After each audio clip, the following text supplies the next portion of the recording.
নমস্কার বন্ধুরা, আজকের এই গল্পটি শুধুমাত্র বিনোদনের জন্য নয়, বরং আপনাদের সমাজের একটি কঠিন বাস্তবটাকে তুলে ধরার জন্য।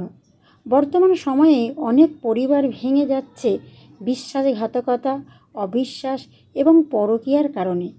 এই গল্পের মাধ্যমে আমরা দেখব কিভাবে একটি ভুল সিদ্ধান্তই শুধু একজন মানুষের নয়, পুরো পরিবারের সুখ শান্তি ধ্বংস করে দিতে পারে।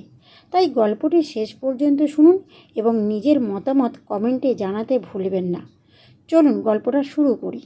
একটি শান্ত গ্রামের নাম ছিল শান্তিপুর।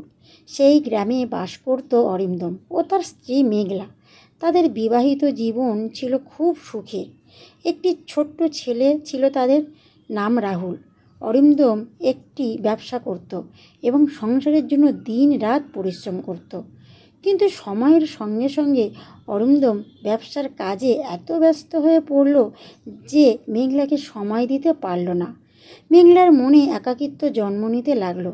ঠিক সেই সময় গ্রামের এক নতুন যুবক নাম সৌরভ তাদের জীবনে প্রবেশ করল। সৌরভ ছিল কথায় মিষ্টি এবং মানুষের মন জয় করতে পারদর্শী। ধীরে ধীরে মেঘলার সঙ্গে তার বন্ধুত্ব গড়ে উঠল। প্রথমে সাধারণ কথা, পরে ফোনের দীর্ঘ সময় কথা বলা, তারপর গোপনে দেখা সাক্ষাৎ শুরু হলো। মেঘলা ভাবতে লাগলো, সৌরভ আমাকে বোঝে, আমার কষ্টের কথা শোনে, কিন্তু সে বুঝতে পারল না সে যে ধীরে ধীরে একটি বিপজ্জনক পথে পা বাড়াচ্ছে। একদিন গ্রামের মন্দিরে এক বৃদ্ধ সাধু এসেছিলেন। তিনি বললেন, যে সম্পর্ক বিশ্বাসের উপর দাঁড়িয়ে থাকে সেখানে মিথ্যার একটি বীজও একদিন বিশাল বীজ বৃক্ষে পরিণত হয়। মেঘলা সেই কথা শুনেও গুরুত্ব দিল না। কয়েক মাস পর অরিন্দম কিছু পরিবর্তন লক্ষ্য করতে শুরু করলো। মেঘলা আগের মতো কথা বলল না, সবসময় মোবাইল নিয়ে ব্যস্ত থাকে। সন্দেহ বাড়তে লাগলো। একদিন অরিন্দম হঠাৎ সত্যটা জানতে পারল। তার মাথায় যেন আকাশ ভেঙে পড়ল। সে মেঘলাকে জিজ্ঞেস করলো, আমি কি এতটাই খারাপ ছিলাম যে তুমি আমার বিশ্বাস ভেঙে দিলে? মেঘলা কোনো উত্তর দিতে পারল না। সেদিন বাড়িতে ভয়ঙ্কর ঝগড়া হলো। ছোট্ট রাহুল কোণে বসে কাঁদছিল। সে বুঝতে পারছিল না কেন তার বাবা মা একে অপরকে আঘাত করছে। গ্রামের মানুষ বিষয়টি জানতে পারল। সম্মান নষ্ট হতে শুরু করলো। সৌরভ ধীরে ধীরে দূরে সরে যেতে লাগলো, কারণ তার উদ্দেশ্য কখনো সত্যিকারের ভালোবাসা ছিল না। কিছুদিন পরে সৌরভ অন্য একটি শহরে চলে গেল। মেঘলা তখন বুঝতে পারল সে কত বড় ভুল করেছে।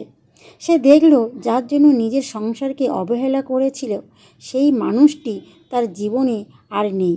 আর যে স্বামী তাকে নিঃস্বার্থভাবে ভালোবেসেছিল তার হৃদয় ভেঙে গেছে। মেঘলা গভীর অনুশোচনা ভুগতে লাগলো। প্রতিদিন মন্দিরে গিয়ে প্রার্থনা করত। একদিন সেই বৃদ্ধ সাধুর সঙ্গে আবার দেখা হলো। সাধু বললেন, ভুল মানুষ মাত্রই করে, কিন্তু কিছু ভুলের মূল্য অনেক বড়। পরকীয়া কখনো সুখের পথ নয়, এটি সাময়িক মোহ যা শেষে দুঃখ অনুতাপ দেয়। মেঘলার চোখে জল চলে এলো। বহুদিন পর অরিন্দম তার সন্তানের ভবিষ্যতের কথা ভেবে মেঘলাকে আরেকটি সুযোগ দিল।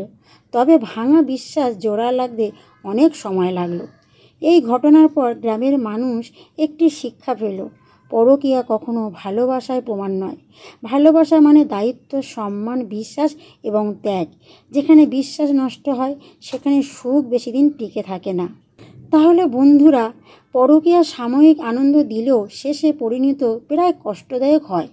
সংসারের সমস্যা হলে কথা বলে সমাধান খুঁজতে হবে। বিশ্বাস একটি সম্পর্কের সবচেয়ে বড় ভিত্তি। সন্তানের ওপর পারিবারিক ভাঙনের গভীর প্রভাব পড়ে।